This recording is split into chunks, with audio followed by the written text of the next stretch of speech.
Hey everybody, my name is Lakeshia Poole of LakeshiaPoole.com, and this is a special live video edition of the Between the Lines podcast. So if you hear it and it sounds a little differently, it's because I'm doing it kind of on the fly, live from my hotel room.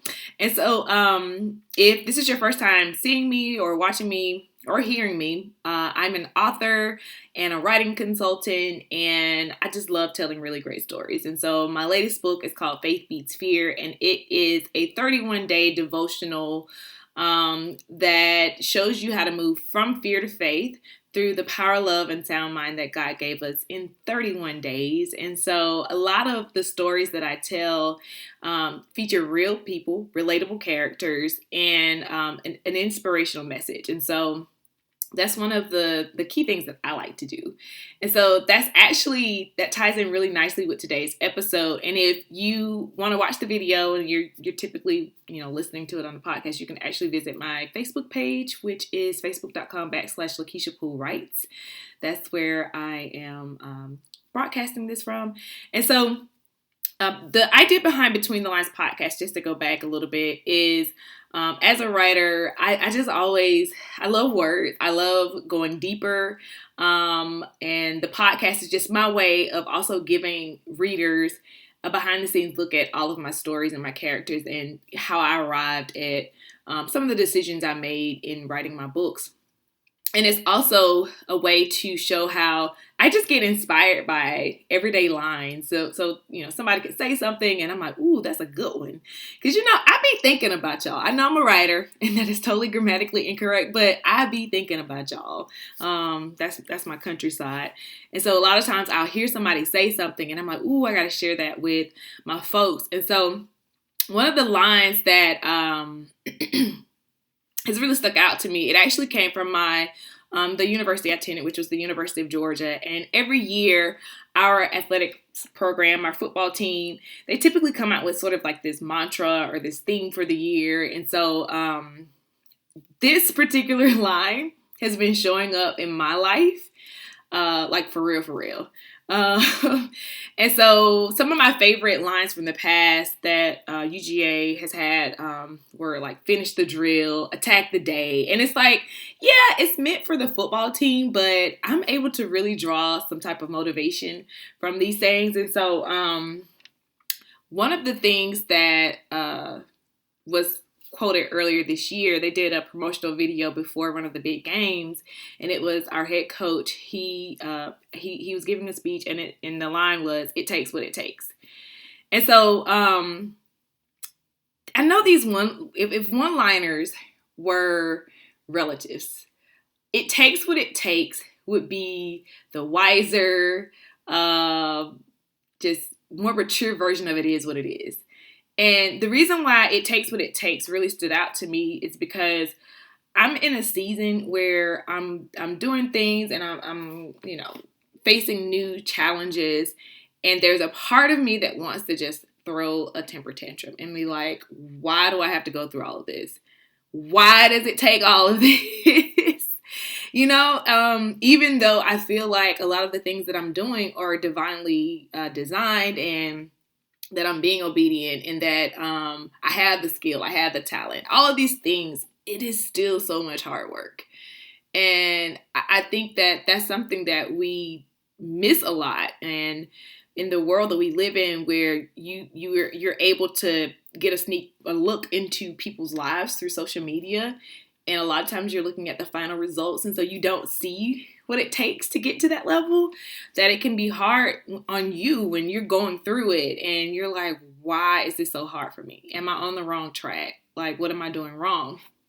And so the reason why I like "it takes what it takes," I used to hate saying "it is what it is," and I do say that, but "it takes what it takes," it's more of a, "it is what it is" a passive phrase, right? "It takes what it takes" puts the power on you.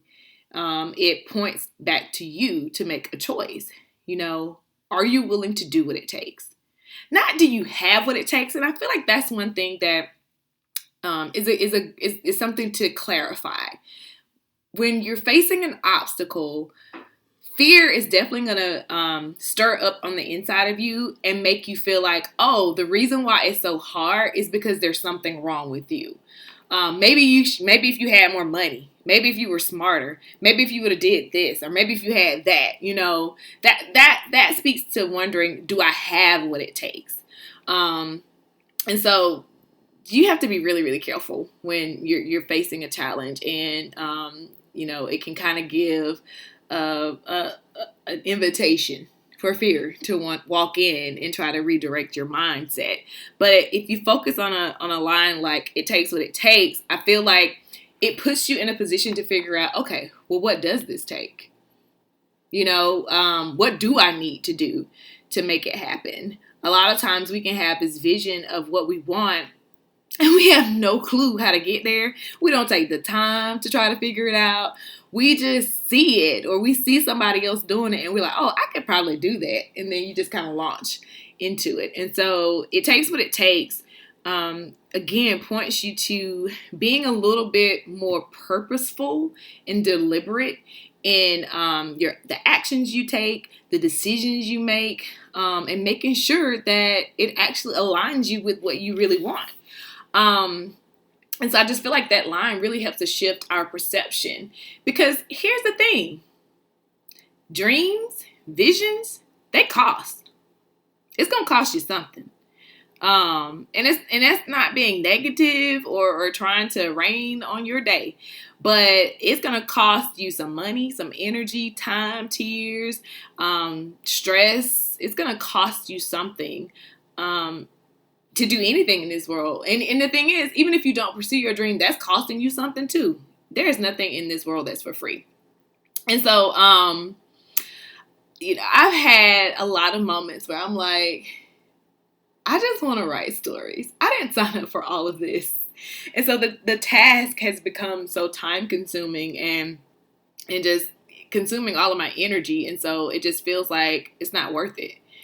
And again, that's why if you're clear on what the cost is up front, you're not caught off guard. You're not thrown off track, because it starts to cost you some energy. You have to make decisions where you're like, I really would like to hang out with my friends, but I need to write. Because that's what it takes. It takes what it takes. And so I know that I'm not the only person that has started a job or started something, and, you start getting exhausted and you're like, man, I had no idea that this was going to cost me this much. And the truth is that the whole concept of it takes what it takes is even biblical. That's one thing that even Jesus shared with his followers.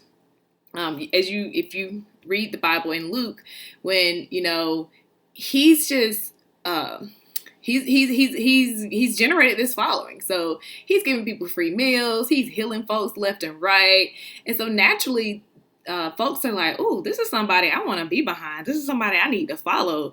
And many of them, they're only following him because of what they can get out of him. And so Jesus has like a kind of a come to Jesus moment where he's like, you need to count the cost of what it takes to really follow me, because it's going to cost you something. To get to that next level of discipleship, it's going to cost you something. And what I found, especially with talking with people about faith beats fear, is that a lot of us, we don't want to do what it takes. And this isn't a judgmental or judgy, me being on my soapbox about what it takes to be a good, perfect Christian. That's not what this is about. But it's about if you really want to develop a relationship with God, to understand what his will is, it takes more than going to church on Sunday. It takes more than your Bible app verse of the day. And I like that. I go to church. I have my Bible app. That's all wonderful and good. But you're going to have to invest time every day, or at least more than just those little moments or those little spurts. Because you're just getting bites, like you're not getting your daily bread. You're getting snacks, man. And it's funny because me and my cousins and his wife, we were talking about how important small groups and Bible study can be to the life of a Christian, because in those smaller settings, you actually get to be around other believers and learn from them, share what your beliefs are, ask questions, because there's a lot of stuff I don't know. And I can't go to church on Sunday and when the pastor's up there talking, raise my hand and say, "Oh, wait, can you go back and repeat that and break that down? And what does that really mean in Greek or Hebrew?" Like, you can't have those type deep discussions in church service. And so if you're not a part of a small group, or if you're not attending Bible study, how are you getting that depth? How are you being connected with not just the word, but other people? Because we really can learn from each other in that setting. And so all of that stuff is so important. And so as we get ready to close out another year, I'm not rushing, because we still got some months. I mean, a month and a half, some weeks. And you start getting, anxious about next year, 2020, putting together your vision or your plan, I just implore you to think about what is this going to take? Like, what is it really going to take to lose the weight? What is it really going to take to finally write my book? What is it really going to take to live the kind of life that I've always envisioned for myself? And you need to be specific about it being a life that you envisioned for you. Because, and this is something I talk about in Faith Beats Fear, how a lot of us, the dreams or the lives that we're living, it's based on something our parents taught us. It's based on what our teachers told us. It's based on what we've seen. It's not even what we want. We're pursuing things based on the societal milestones that have been put forth for us. I found myself in that situation where I kind of had an idea that I couldn't do the 9-to-5 thing or the traditional workplace for 30, 40 years, but I tried it, and once I got in, and I've been blessed to work at a lot of great places, haven't had any, real challenges, just the day-to-day usual stuff. But once I got in those organizations and I peaked up a little bit, and I said, "Ooh, that's what it takes to be a vice president. That's what it takes to be a CEO. I don't think I want it." I don't want to do all that. The sacrifices just added up to a little bit too much for me. And so I opted out. And, I still did my very best as a, entry-level worker or as a middle management person. Still gave my best. But I knew that my ultimate goals weren't to climb the corporate ladder. And there were people that I work with that assumed that that was my goal, because I'm a fairly ambitious and driven person. And so a lot of them made that assumption. And so they pushed me to do certain things that they felt like would position me to rise. But that's not what I wanted. And if you're not clear about what you want, if you're not clear about what it takes, somebody else is going to tell you.